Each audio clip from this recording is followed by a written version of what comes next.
Welcome to the Learning Pines YouTube. We hope this video helps. You start with admin access. That matters because many commands need elevated rights. Once you have command prompt open, run ipconfig/all and scan for the adapter name, IP4 address, DHCP status, and DNS servers.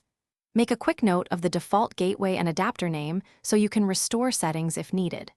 Then run ipconfig/release to drop the lease, wait a few seconds, and prepare to renew. This forces the network stack to restart and clears transient issues.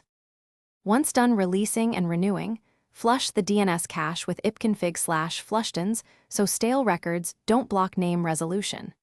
Next, run netch winsock reset to repair corrupted socket catalog entries that break applications.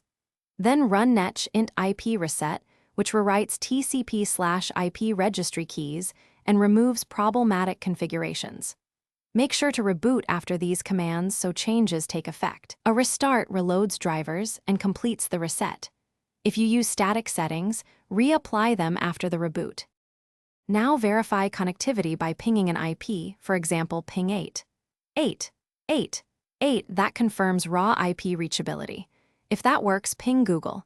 Com to test DNS resolution. If it fails, focus on DNS entries. Use route print and tracert to locate where packets stop and note any missing default gateway.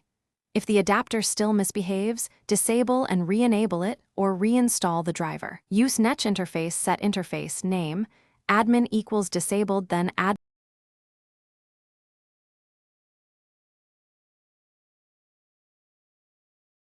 Thanks for watching. Consider subscribing if we helped you.